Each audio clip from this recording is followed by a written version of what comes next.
بسم اللہ الرحمن الرحیم۔ السلام علیکم ورحمۃ اللہ وبرکاتہ۔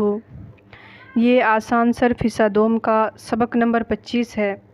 اس سے پہلے ہم نے سبق نمبر 24 پڑھا تھا، اور سبق نمبر 24 کے اندر ہم نے اس میں تفضیل کا بیان پڑھا تھا، اور آج ہم اس میں مبالغہ کا بیان پڑھیں گے۔ یہ جو تمام اس میں اعلیٰ، اس میں تفضیل، اس میں مفعول، یہ جو تمام بیانات آ رہے ہیں، یہ اس میں مشتق کے بیان ہیں، یعنی اس میں مشتق کی قسمیں ہیں۔ یہ میں نے پہلے ہی بتایا تھا۔ تو یہ اس میں مبالغہ جو ہے، یہ اس میں مشتق کی چھٹی قسم ہے، جس کو آج ہم لوگ پڑھیں گے۔ تو چلیے آج کا سبق شروع کرتے ہیں۔ اس میں مبالغہ کا بیان۔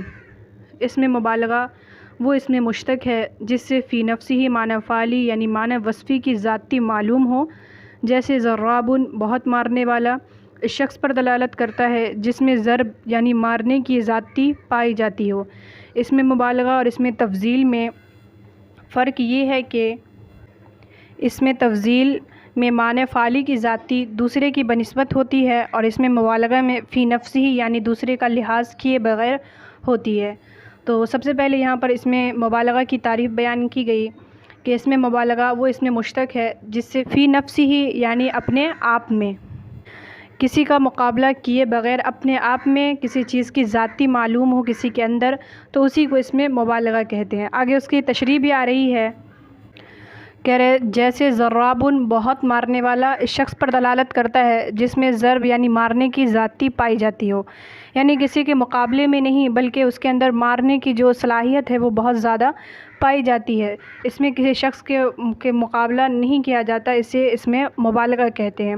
آگے کہہ رہے اس میں مبالغہ اور اس میں تفضیل میں فرق کیا ہے۔ اس میں تفضیل میں معنی فعلی کی ذاتی دوسرے کی بنسبت ہوتی ہے، یعنی ایک دوسرے کے مقابلے میں کسی چیز کی ذاتی معلوم ہوتی ہے، لیکن اس میں مبالغہ کے اندر فی نفسی یعنی اپنے آپ میں ہی وہ چیز زیادہ ہو، چاہے وہ پڑھنے کی بات ہو یا مارنے کی بات ہو، کوئی بھی فعل ہو وہ کسی کے اندر زیادہ پائے جائے، وہ اس میں مبالغہ ہو۔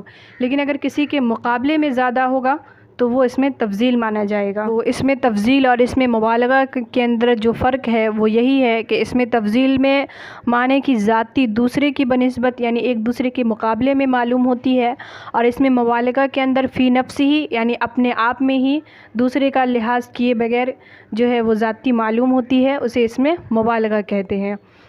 تو اب آگے چلتے ہیں۔ آگے کہہ رہے اس میں مبالغہ، اب اس میں مبالغہ جو ہے اس کی وہ بنتی کس سے ہے، ثلاثی مجرد سے یا رباعی سے، تو کس سے بنتی ہے اس کو آگے بیان کر رہے ہیں۔ کہہ رہے اس میں مبالغہ صرف ثلاثی مجرد سے بنتا ہے، اور اس کے اوزان سماعی ہے، یعنی اس کے بنانے کا کوئی قاعدہ نہیں ہے، بس اہل عرب نے بتا دیا ہے، اس وزن انہی وزن کے مطابق اس میں مبالغہ آتے ہیں۔ آگے کہہ رہے چند بہت زیادہ استعمال ہونے والے اوزان یہ ہے، یعنی اس میں مبالغہ کے جو چند اوزان ہیں جو بہت زیادہ استعمال ہوتے ہیں وہ نیچے کچھ بیان کر دیے گئے ہیں، تو ہم ایک ایک کر کے اس اوزان کو بھی پڑھ لیتے ہیں۔ کہہ رہے نمبر 1 فعال، جیسے علام بہت جاننے والا۔ نمبر 2 ہے فعالۃ، جیسے علامۃ بہت جاننے والے۔ اور نمبر 3 ہے فعیل، جیسے علیم بہت جاننے والا۔ نمبر 4 ہے فعیل، جیسے صدیق بہت سچ بولنے والا، بہت تصدیق کرنے والا۔ نمبر 5 ہے فعول، جیسے قیوم بہت تھامنے والا، بہت نگرانی کرنے والا۔ نمبر 6 ہے فعول، جیسے قدوس بہت پاکیزہ۔ نمبر 7 ہے مفعال، جیسے منعام بہت انعام دینے والا۔ اور نمبر 8 ہے مفعیل، جیسے منطیق بہت بولنے والا۔ نمبر 9 ہے فاعول، جیسے فاروق حق اور باطل کے درمیان بہت فرق کرنے والا۔ نمبر 10 ہے فعول، جیسے اکول بہت کھانے والا۔ تو یہ کچھ اوزان تھے اس میں مبالغہ کے، جس کو میں نے ابھی بتایا، تو یہاں پر اوزان کے ساتھ ساتھ ان کے ترجمے بھی لکھے ہوئے ہیں۔ تو انہی اوزان سے جو ہے اس میں مبالغہ بنتا ہے، اس میں مبالغہ کے بنانے کا کوئی قاعدہ نہیں ہے۔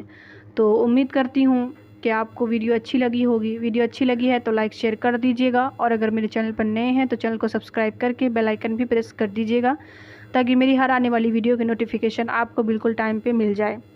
تو ملتے ہیں اس میں مشتق کی اگلی قسم میں اور اگلے سبق میں۔ تب تک کے لیے اپنا خیال رکھیے گا۔ اللہ حافظ۔